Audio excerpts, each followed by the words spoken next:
Hi friends, welcome back to life of Chandra Rai. ఇదిగోండి, actually చెప్పాను కదా ఆదిరెడ్డి వాసు గారు వస్తున్నారని. అదిగో వస్తున్నారు. ఇక్కడ రోడ్డు ఓపెనింగ్ కోసం వస్తున్నారు ఆదిరెడ్డి వాసు గారు. మా రిక్వెస్ట్ ఏంటంటే, ఈ రోడ్డు పక్కన కొన్ని షాప్స్ ఉన్నాయి. అంటే చిన్న చిన్న వ్యాపారాలు చేసుకుంటారు కదా, వాళ్ళది చిన్న కిరాణా కొట్టు, ఇంకానేమో ఇక్కడ కొబ్బరి నీళ్ళు అమ్మే వాళ్ళు ఉన్నారు. ఇంకా చాలామంది ఉన్నారు. వాళ్ళని తీసేయమంటున్నారు. వాళ్ళ కోసం రిక్వెస్ట్ చేయడం కోసం బాగా వచ్చారు. ఇంకా మా రోడ్డు ఒకటి శాంక్షన్ అవుతుంది ఏమో అని, అంటే ఆ రోడ్డు పెద్దది చేస్తారేమో అని రిక్వెస్ట్ కోసము. పెద్దది ఒకవేళ చేస్తే మా ఇంటి వైపు ఉన్న ఇల్లులన్నీ కొట్టేయవలసి వస్తుంది. దానికోసం అని రిక్వెస్ట్ కోసం అని ఇక్కడ మాట్లాడడం జరిగింది.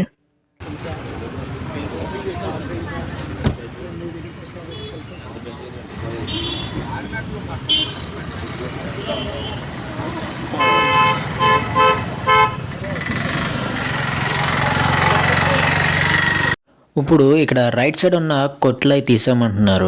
ఈ సెంటర్ కొంచెం దాటితే రైట్ సైడ్ ఉన్న రోడ్లో, లెఫ్ట్ సైడ్ ఉన్న రోడ్లో ఒక్క కొట్టు కూడా లేకుండా లేదా? ఉన్నాయి కదా. ఇప్పుడు ఈ రోడ్లో ఉన్న కొట్ల కోసం ఏమంతా ఇబ్బంది వచ్చిందని నాకు అర్థం కావట్లేదు. ఇంకా అలా వాసు గారు ఫ్రంట్కి వెళ్ళారు కదా, అక్కడ కూడా మేము ఇప్పుడు వెళ్తున్నాము. అక్కడ చిన్న మాట్లాడతారు. ఇంకా ఇది ఓపెనింగ్ కూడా చేస్తారు, రోడ్డు ఓపెనింగ్. ఇప్పుడు ఇదిగోండి కూర్చున్నారు అందరూ పెద్దలు. బావగారు కూడా అక్కడ కూర్చున్నారు.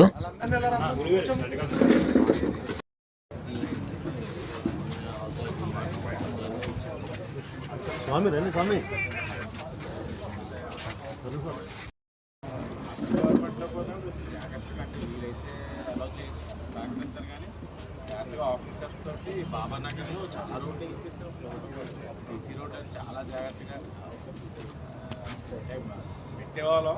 కొబ్బరికి కొట్టేటప్పుడు మనం వెళ్ళేవాళ్ళం కాదు, మళ్ళీ కొబ్బరికి కొట్టేటప్పుడు మనం. ఇప్పుడు ఆదిరెడ్డి వాసు గారు మాట్లాడతారు. ఇందాక వాళ్ళు మాట్లాడుకున్నారు. ఇప్పుడు లాంగ్ స్పీచ్ ఉంటుంది, ఫుల్ స్పీచ్. అదంతా మీరు వినొచ్చు.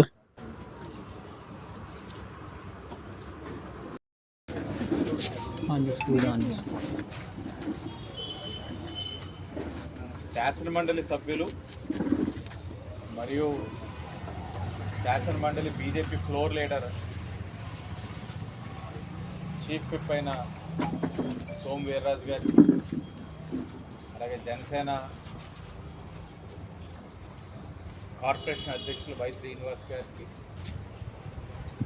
అలాగే తెలుగుదేశం పార్టీ మాజీ కార్పొరేటర్ కడల రామకృష్ణ గారికి, కూటమి నుంచి విచ్చేసిన మా కుటుంబ సభ్యులకు, రాష్ట్ర స్థాయిలో ఉన్న నాయకులకు, కార్పొరేషన్ డైరెక్టర్లకు, ఎండోమెంట్స్ డైరెక్టర్లకు, ఎందుకంటే మధ్యన ఎండోమెంట్స్ డైరెక్టర్ ఎక్కువ మంది కనబడతా ఉన్నారు, అధికారులకు అందరికీ కూడా పేరు పేరున నమస్కరించుకుంటూ,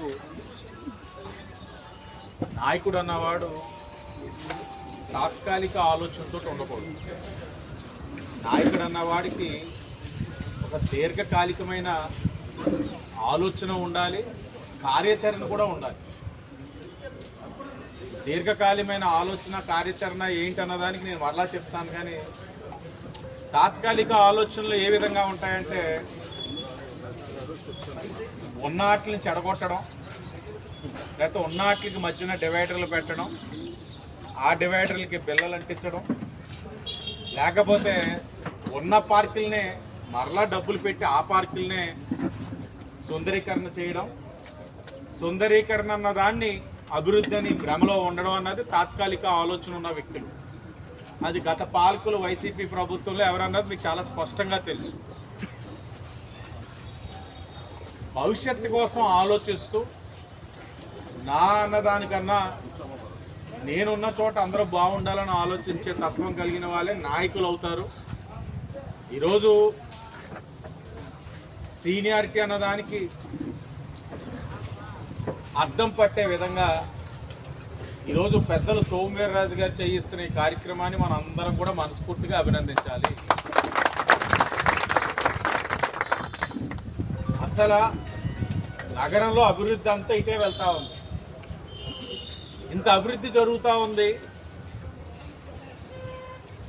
ఇన్ని ఇల్లులు కడతా ఉన్నారు, ఇంత పన్ను కడతా ఉన్నారు, కనీస రోడ్లు డ్రైన్లు ఎందుకు వేయలేకపోతా ఉన్నారు? 5 సంవత్సరాలుగా ఎవరైనా పాలకులు ఆలోచించారా? ఎందుకు ఆలోచించలేదంటే మీకు అవగాహన చేసుకునే శక్తి లేదు కాబట్టి. కానీ ఈరోజు 15 నెలలైంది కూటమి అధికారంలోకి వచ్చి అవగాహన చేసుకొని మనం ఇది కట్టగలిగితేనే, ఇది చేయగలిగితేనే ఈ ప్రాంతానికి శాశ్వత పరిష్కారం ఆలోచించిన సోము వీర్రాజు గారు ఒక మేజర్ డ్రైన్ మొన్ననే కమిషనర్ గారితో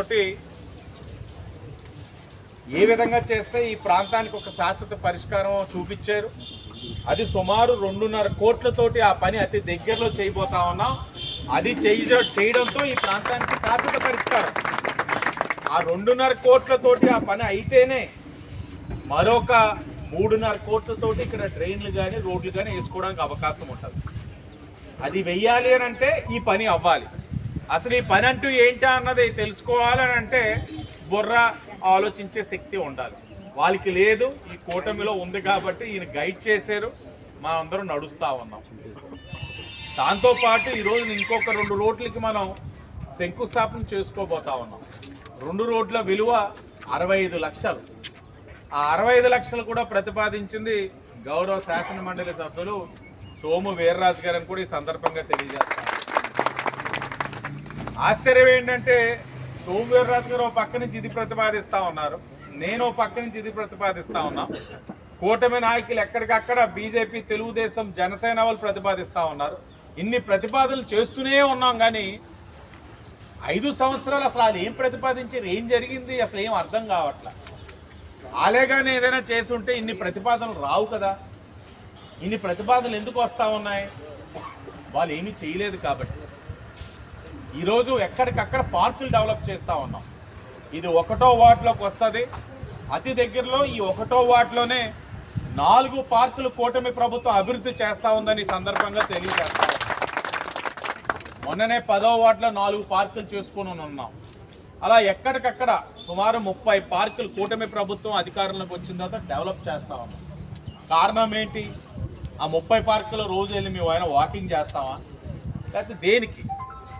ఆహ్లాదకరమైన వాతావరణం, ఆరోగ్యకరమైన వాతావరణం, ఆరోగ్యకరమైన రాజమహేంద్రవరం ఇవన్నీ రావాలి అని అంటే మంచి పార్కులు ఇవ్వాలి, మంచి వాకింగ్ ట్రాక్ ఇవ్వాలి. అయిన తర్వాత వాళ్ళందరూ కూర్చొని చక్కగా కబుర్లు ఆడుకొని ఆరోగ్యకరంగా ఉండడానికి ఈ పార్కులన్నీ చేస్తూ ఉన్నాం. ప్రజలు సద్వినియోగపరుచుకోవాలని వాళ్ళని కోరుతూ శుభదినం. తారక రామా నగర్కి ఒక మంచి రూపురేఖలు మారుతూ ఉన్నాయి. అతి దగ్గరలో ఇవన్నీ కూడా ఇప్పుడు సుమారు ఈ 65 లక్షలతో కలిపి ఎన్క్యాప్ అన్నది ఒక వర్క్ పెట్టాం తారక రామనగర్లోని. అది నవంబర్ ఎండింగ్ 83 లక్షలతో అది ప్రారంభించుకోబోతా ఉన్నాం. అది కాకుండా మొత్తంగా సుమారు 3,80,00,000తోటి ఒక 2 నెలల వ్యవధిలో మొదలు పెట్టుకొని పెద్దలు సోము వీర్రాజు గారు ప్రతిపాదించిన 2.5 కోట్లతోటి డ్రైన్ని పూర్తి చేసుకొని ఆ పైన మరొక 3.5 కోట్లతోటి డ్రైన్లన్నీ నిర్మాణం చేసుకోగా మొత్తంగా వెరసి 9,40,00,000 కేవలం ఈ ఒక్క ప్రాంతానికి వెచ్చిస్తుంది కూటమి ప్రభుత్వం. గర్వంగా తెలియజేస్తా ఉన్నాం. ఇది ఒక బాధ్యతగా చేస్తా ఉన్నాం. ఇదే కానీ జరిగితే గత ప్రభుత్వంలో మీరు చూడొచ్చు, అక్కడ ఎదురుగుంటా మీకు కనబడుతున్న రామ మందిరం మొదలుకొని అన్నీ కూడా వైసీపీ ఫ్లెక్స్లలోని నింపేసి మనుషులు కనబడకుండా వాళ్ళే కనబడేటట్లు ఆ ఎండ నుంచి ఎండ దాకా మొత్తం వాళ్ళ ఫ్లెక్స్లే కనబడేవి. కానీ ఈరోజు మీరు చూడండి, కూటమి ఏ విధమైన హడావిడి లేదు. ప్రజలకి చేయాల్సిన మేలు చేసుకుంటూ వెళ్తా ఉన్నాం. ప్రజలన్నీ గమనిస్తారన్నది మా తాలూకు ఆలోచన. వాటి ప్రజలను విజ్ఞప్తి చేస్తూ ఉన్నాం. చేస్తున్న మంచి కార్యక్రమాలు గమనించి వాళ్ళకి కూటమికి మధ్యన వ్యత్యాసం కూడా మీరు అర్థం చేసుకోవాలని మరొకసారి తెలియజేస్తూ పెద్దలు సోము వీర్రాజు గారిని మనస్ఫూర్తిగా అందరం కూడా అభినందిస్తా ఉన్నాం. ఆయన యొక్క ఆలోచన రేపటి రోజున నగర అభివృద్ధిలో ఇదే విధంగా పెద్దరికంగా ముందు నడిపించాలని, తప్పకుండా ఆయన యొక్క సూచనలు ఈ నగరానికి చాలా అవసరమని కూడా తెలియజేస్తూ మరొకసారి ఇచ్చేసిన నా కూటమి కుటుంబ సభ్యులకు, మీడియా వారికి, స్థానిక ప్రజానికానికి, డిపార్ట్మెంట్ వారందరికీ కూడా పేరు పేరున ధన్యవాదాలు. సభ్యులు ఆదిరెడ్డి శ్రీనివాస్ గారు, అలానే బీజేపీ నాయకులు శ్రీదేవి గారు, రాష్ట్ర కార్యదర్శి దత్తు గారు, నగర జనసేన ఇన్ఛార్జ్ శ్రీనివాస్ గారు, ఇంకా ఇంకా భారతీయ జనతా పార్టీ నాయకులు, కూటమి నాయకులు, ఈ యొక్క తెలుగుదేశం ఇన్ఛార్జ్ మాజీ కార్పొరేటర్ గారు అందరు కూడా నమస్కారం. నేను ఒక అంశాన్ని మీ ముందు పెడతాను. నేను ప్రెసిడెంట్గా రిలీవ్ అయిన తర్వాత 4-5 సార్లు ఏదో ఫంక్షన్లో మన ఎంపీ గారు ఎమ్మెల్యేగానే ఉండేవాడు, గత ఎంపీ గారు. ఆయన్ని బాబు ఒకసారి మా ప్రాంతాన్ని పర్యటించి భర్త బాబు అని కనీసం 5-6 సార్లు చెప్పారు. అలాగే అదెంత పని అనేవారు. మరలా ఏమనేవారంటే, నాతో కమిషనర్ గారు వస్తే నేను వస్తాను, కమిషనర్ గారితో మాట్లాడాలండి. మరి ఆ కమిషనర్కి ఆయనకి దిక్కేట్టు నాకు అర్థమైంది కాదు. నేను చాలా కాలం నుంచి ప్రజా జీవితంలో ఉన్నాను. మరలా కమిషనర్ గారికి మీరు ఫోన్ చేయండి అన్నారు. ఆ కమిషనర్తో మాట్లాడితే ఆయన వెళ్ళి చూడమనంటే నేను తర్వాత వస్తాను అన్నాడు. అనుకుంటే నాకు చాలా మనసులో బాధ కలిగింది. ఎప్పుడు ఎవరితో చెప్పుకోండి కాదు, చెప్పుకోలేకపోయేవాడు. ఇప్పుడు ఆ నాన్న కాడి నుంచి రాజకీయాల్లో నాకు తెలుసు. మేమిద్దరం క్లాస్మేట్స్, వాళ్ళ ఫాదర్ నేను బ్యాచ్మేట్స్. కనీసం వయసు కన్నా గౌరవించాలి కదా. దాని తర్వాత నేను ఎమ్మెల్సీ కాదు, నేను ఎమ్మెల్యే గారికి చెప్పాను. చెప్తే 2 సార్లు వచ్చారు ఈ ప్రాంతం. ఆశ్చర్యకరమైన విషయం ఏంటంటే, ఒక రోజు రమ్మన్నాను ఎమ్మెల్యే గారు. రమ్మంటే నాకు బెంగళూరు అర్జెంట్గా ఎవరో అమెరికా నుంచి వచ్చారు, మీరు రావాలి తప్పదంటే వెళ్ళవలసి వచ్చింది. అయితే నేను మళ్ళీ వారి పిఏ గారు ఫోన్ చేసి ఈ వేళ నాకు కుదరదు అని అన్నాను. నేను మళ్ళీ 2వ సారి అడగడానికి రమ్మని నాకు మనసు అంగీకరించలేదు. ఒక వేదిక మీద ఉన్నాను ఇద్దరం. ఆ రోజు మళ్ళీ అడిగి, అంకుల్ మరి ఎప్పుడు రమ్మంటారు మీ వారికి అన్నాను. నేను అడగలేదు మళ్ళీ 2వ సారి, ఎందుకంటే ఒకసారి నేను టైం తీసుకుని నేను ఆ రోజు బయటకు వెళ్ళిపోవాల్సి వచ్చింది.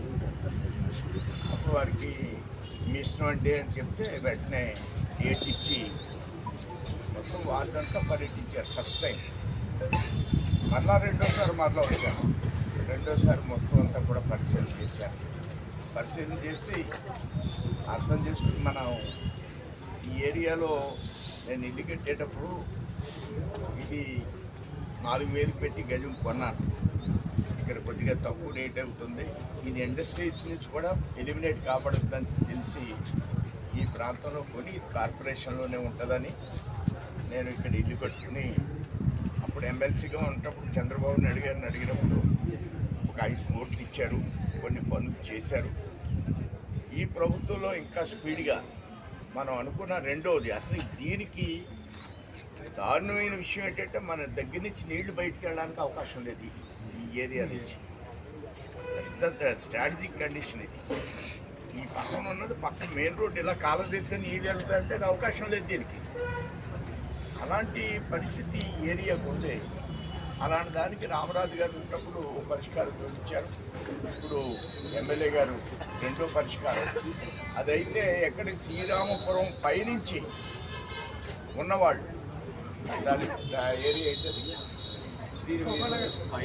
గోపానగరు, మహాలక్ష్మి నగరు, వాళ్ళ నీళ్ళండి ఎమ్మెల్యే గారు ఇంటి ముందే ఉంటాయి. కానీ ఆ ఏరియాలో ఇల్లు కట్టి వాళ్ళు ఎంతకాలం అయిందంటే ఒక 20 సంవత్సరాలు 25 సంవత్సరాల పైనే అవుతాయి. 20 సంవత్సరాలు రాజానగరం నియోజకవర్గానికి కూడా మీరు పరిష్కారం చూపిస్తున్నారు. అది అక్కడ ఓఎన్జీసీ ఆఫీసర్లు ఉన్నారు లోపల, పెద్ద ఓఎన్జీసీ ఆఫీసర్లు ఉన్నారు లోపల. అయినా వాళ్ళకి ఈ నీళ్లు వెళ్ళాలంటే మన ఏరియా నుంచే కాదు, వాళ్ళకంటే అధికారులందరూ కూడా ఎంత నీరు అటువైపు నుంచి వస్తుంది, ఆ 2 ఏరియాల నుంచి కూడా మొత్తం దానికి ఎమ్మెల్డీ నీరు వస్తుంది. దీనికి ఎంత పెద్ద కాలువ కట్టాలి.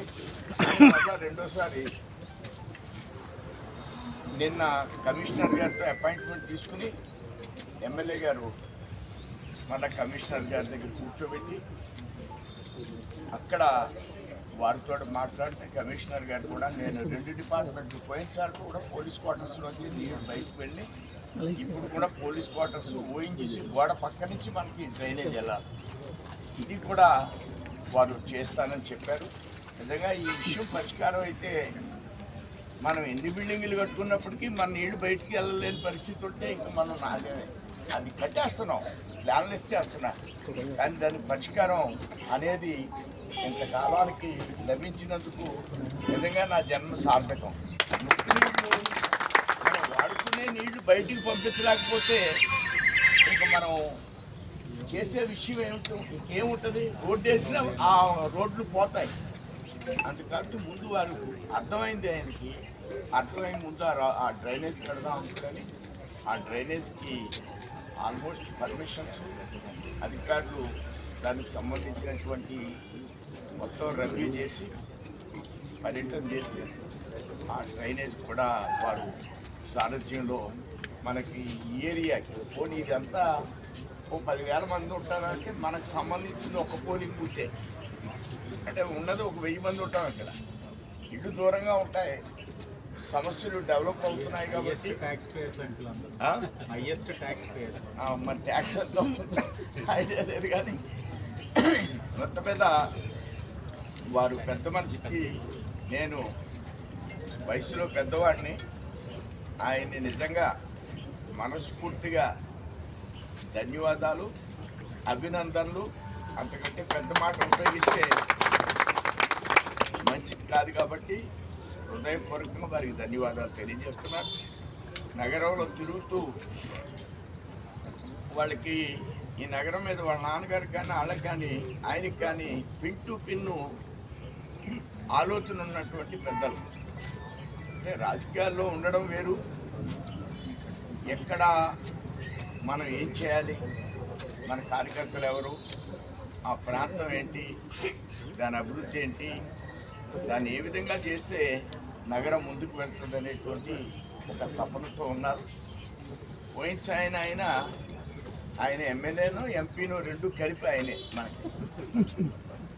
ఆయన ఎంతసేపు ఎక్కడ నిలబడి అంటే ఆ బ్రిడ్జ్ మీద నిలబడి, ఆ బ్రిడ్జి నేనే కట్టేస్తున్నాను. ఏంటి, మోరంపూడి జంక్షన్, ఆ మోరంపూడి జంక్షన్ బ్రిడ్జి ఉచ్చి చౌదరి గారు, మురళీమోహన్ గారు స్టార్ట్ చేశారు.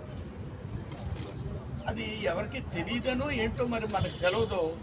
రోజు కెమెరాలు పట్టుకుని షూటింగ్ అక్కడికి వెళ్ళిపోతూ ఉండేవాడు, రోజు ఆఫీసర్ పిలిచి చెప్తూ ఉండేవాడు. మేము గవర్నమెంట్లో ఉన్నాం, అది నేషనల్ గవర్నమెంట్, అది నాకు సంబంధం. ఆయన ఎంపీ కాబట్టి ఆయనకి సంబంధమే, కానీ షూటింగ్ అక్కడే ఉండేది. ఇప్పటికీ మర్చిపోవడం లేదు, అదే కాలం అవుతుందో మరి ఏంటో తెలియదు, రోజు అక్కడే ఉంటున్నాడు. ఇప్పటికీ అదే పని. ఇంకా ఏదో పోయే లేదంటే అదే లేదంటే సెట్ కట్టలేదు. ఏం జరుగుతుంది ప్రభుత్వంలో, ఏం జరుగుతుంది, ప్రతిపక్షంలో ఉన్నప్పుడు మనం ఎలా ఉండాలి అనేది మినిమం అర్థం చేసుకోవాలి. షూటింగ్లు మానేయాలి, అభివృద్ధి మీద దృష్టి పెట్టాలి. రోజు వీడియోలు పెట్టడం ఇది కాదు, మన పని మనకు ప్రధానం అనే ఆలోచనతో ఎమ్మెల్యే గారు ముందుకు పెడుతున్నారు. నిన్ననే ఈ మహాలక్ష్మి గుడి దగ్గర వాళ్ళు అంటే పని చేసేటప్పుడు కూడా ఎవరు ఎంత ట్యాక్స్ పే చేస్తున్నారు, మనం వాళ్ళకి ఏ విధమైనటువంటి విలువ ఇవ్వాలి డెవలప్మెంట్లో అనే ఆలోచనతో వారు ముందుకు పెడుతున్నారు. ఇంకా కూడా వారు తెలియజేసినట్టుగా ఇంకా ముందుకు వెళ్తాం. ఇద్దరం కలిసి సీఎం గారిని కలిసి ఇంకా పుష్కరాలకు ముందే రోడ్లు ఇవి పరిష్కరించి పుష్కరాలకి మరింత అందమైనటువంటి నగరం రాజమండ్రిని కూడా మనం ఒక మంచి నగరంగా యువ శాసనసభ్యులు తీర్చిదిద్దే విధంగా వారు తోడుంటూ ముందుకు పెడతాను. మీ అందరి సమక్షంలో నేను తెలియజేస్తున్నాను. ధన్యవాదాలు.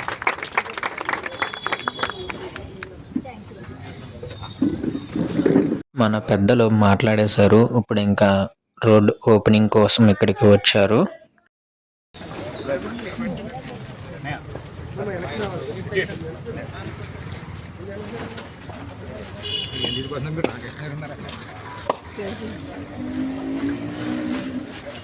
తీసుకోండి అన్న, దాన్ని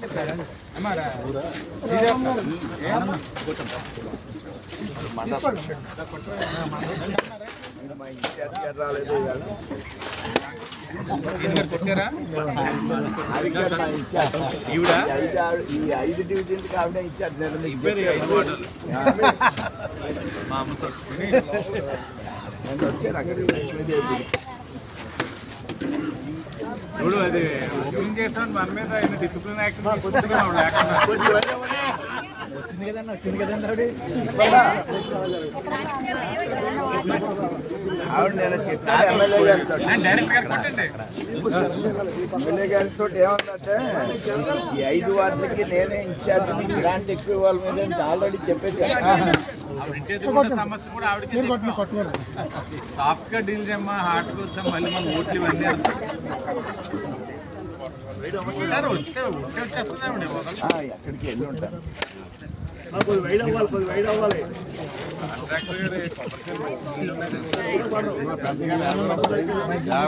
ప్రసాద్ గారు బండి ప్రసాద్ గారు మీరు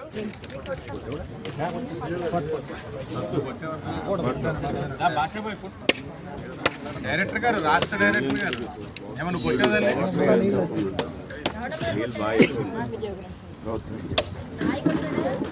మంచి దాంట్లో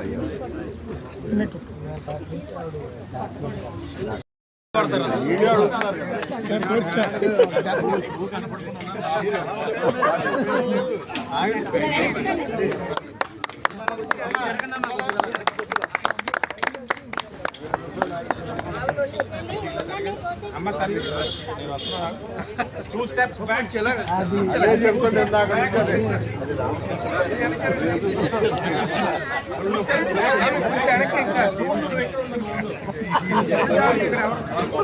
పట్టలేదా నువ్వు 2 అడుగులు వెనక్కి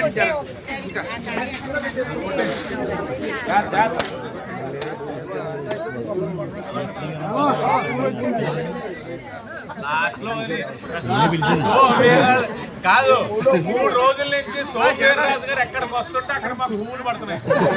మొన్న రంగబాబు గారికి ఎంత నేను ఈంది ఇంత మీ చేతితోటి మొత్తం స్టేట్ కి నగరానికి పువ్వులు వర్షం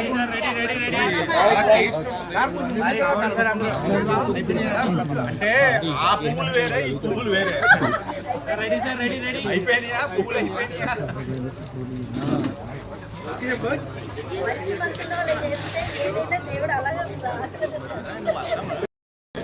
సత్యనారాయణ గారు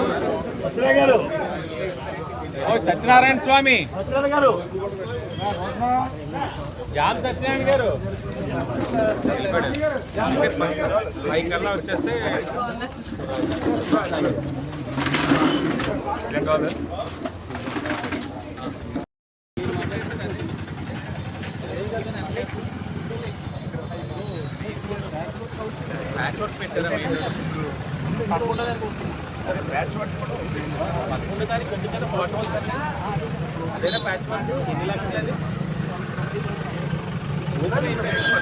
మీకు ఈ రేపే మొదలైంది వర్షం గాలి చూసాక నేను దేవుడు మంచి దేవుడు అని కూడా వీడియో పెట్టాను కనికరించేయాలి.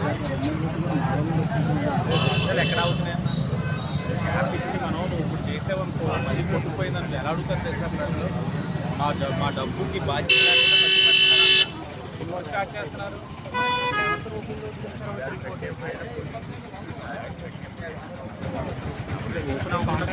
11th కాంట్రాక్టర్ అంటే 2 టెండర్లే ఓపెన్ అవ్వాలండి. మిగతా సిటీలు అన్నీ ఓపెన్ అయిపోయింది చేసుకుంటున్నారు. 2 టెండర్లు ఆగినాయి, అదేమో 11th ఓపెన్ అవుతున్నాయి. ఈ ఏరియాని కొన్ని ఏరియాలు 11th ఓపెన్ అయితే ఎవరికి వచ్చిందో ఉంటుంది. 2 days అగ్రిమెంట్ అయ్యేలో స్టార్ట్ చేసామంటే 12th స్టార్ట్ చేయించేది. అది కూడా అయిపోతే వాడు కూడా సాటిస్ఫై. అదే 12th నెట్ పెట్టాడు కాంట్రాక్టర్. నీకు 11th వచ్చేస్తాడు కదా, 12th స్టార్ట్ చేయమని మీరు వెళ్ళకి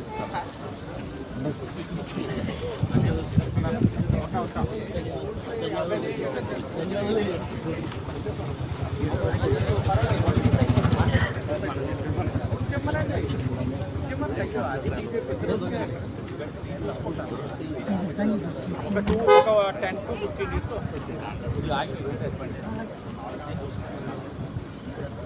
సార్ నమస్తే. కాల్ చూసుకోండి బాబాయ్.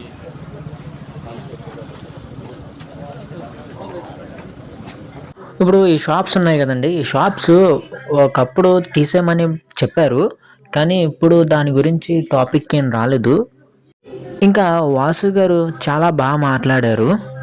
ఇప్పుడు వాసు గారు ఒక రోడ్డు ఓపెనింగ్ కోసం వచ్చారు, ఇంకో 2 రోడ్లు శాంక్షన్ అవ్వబోతున్నాయి అని చెప్పారు, ఇంకా డ్రైనేజెస్ వస్తాయని చెప్పారు, ఇంకా మీకు పార్క్స్ కూడా వస్తాయి, ఒక 4 పార్క్స్ వస్తాయని చెప్పారు. రోడ్స్కి, డ్రైనేజెస్కి, ఇంకా పార్క్స్కి ఎంత డబ్బు ఉపయోగిస్తున్నారో కూడా చెప్పారు.